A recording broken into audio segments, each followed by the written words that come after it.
To understand direction, north, south, east, west, is not a difficult thing to do in most survival situations. The sun rises in the east, it sets in the west. It travels in a southern arc in the northern hemisphere, so most of the time around the zenith you're going to be facing south if you're looking at the sun, north if you're looking away from the sun. You also have the ability to look at trees. Most trees will grow heavier in branches and foliage on the southeast side of the tree because they're trying to affect photosynthesis. And there are other ways to navigate primitively as well. Okay, so let's talk about navigation for a minute. There are times when you are lost in the woods that you can navigate your way out very easily. If you know that you haven't traveled far into the woods and you know the direction that you came from, or you know there's a major highway or byway in a certain direction, north, south, east, or west, and you can walk to that highway, you can always thumb your way back to wherever your vehicle happens to be. You have a compass in your kit, and we've talked about this compass a couple of times. Number one is a signaling device.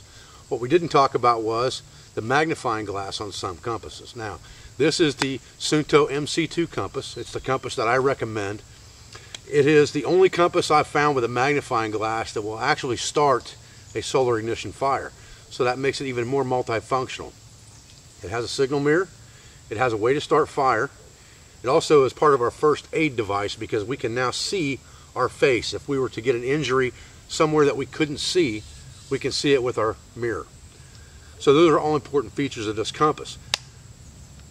There are other features of this compass that need to be discussed because the reason we're carrying this compass is for one reason. It's so that we can walk a straight line.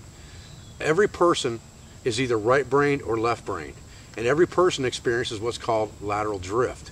Unless you have a visual sight on something you're walking to and you can see it in front of you, you cannot walk straight to that object. So if I look off of a high ground ridge to another ridge and I pick an object on that ridge, if I look at it with my eyes and I can see it the whole time I'm walking to it, I can get there easy enough. If I go down into a valley where it becomes obscured by trees, I can no longer walk straight to it because of lateral drift. I will start to favor my left or right side, and eventually that will cause me to walk in a circle, which is what you hear oftentimes when people are lost, that they walk in circles, and that's because of lateral drift over distance. A compass will keep you from experiencing lateral drift and allow you to walk in a straight line, even to objects that you lose sight of. We're going to discuss the attributes of this compass and how to use it to sight a visual bearing and plug an azimuth or travel bearing into our compass. Okay, let's talk about our compass for just a minute. As you can see, we have an arrow in the compass, a floating needle, and it always points north. We understand that. So obviously north is that way, south is that way. The red needle indicates north. In this case it's orange and it has a glow in the dark piece on it so that you can read it at night. Our compass also has a bezel ring which moves, and this is our bezel ring. The bezel ring has cardinal directions all the way around it. It also has an outer ring of degrees on it from 0 to 360, and it glows in the dark as well. Inside our bezel ring, what you can see is a series of lines, and you can see that there is a glow in the dark set of lines right here with a red arrow, and that's called the doghouse. If we move that red arrow so that it's over our north arrow, just like this, and we have what's called the arrow in the doghouse, as long as we don't let that arrow leave the doghouse when we're walking in a straight line.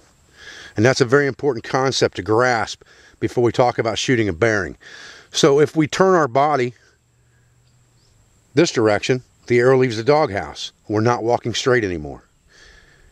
If it moves that direction and moves out of the doghouse, we're not walking straight anymore. We have to maintain that needle in the doghouse look to be able to walk a straight line. Okay, on many compasses you have what's called adjustable declination. We're not going to get deep into declination today, but on the back you can see that there's an adjustment screw, and that is so that you can adjust the declination for where you're at, left or right of the magnetic pole in the United States, so that your compass can match your map. In my opinion, if you're carrying a map and a compass, you probably shouldn't have been lost to begin with, because you should understand how to use that map. So we're talking rudimentary survival skills right now of following a visual bearing that we plug into our compass so that we can walk a straight line, and that's all we're discussing for a 72-hour survival scenario. Okay, I have an orange bandana pinned to a tree approximately 30-40 yards in front of us. And you can see how the color orange contrasts with the environment just by looking at that bandana. The reason it's pinned there is so that you can see what I'm aiming at when I set this compass up to take a visual bearing. Okay, what you can see is an orange bandana on the tree back there, and you see a glow-in-the-dark line on our compass here and a mirror here. What we will do is we will crouch down, set this mirror so that we can actually read the bezel ring through the mirror. We will aim with this sighting line at the object in front of us. We'll get a steady position, and I'll show you that in a minute, and then we will move our bezel ring looking in the mirror until we get the needle in the doghouse as we discussed.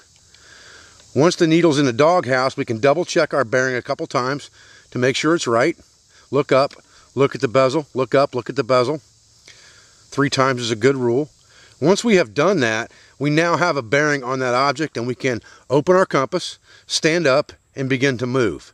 And as long as we don't move left or right, the needle will stay in the doghouse, and we'll be walking a straight line toward that object. Okay, so what that's going to look like from behind is I'm going to get a good steady position, keeping the compass in the center of my body, making sure that there are no metal objects near the compass.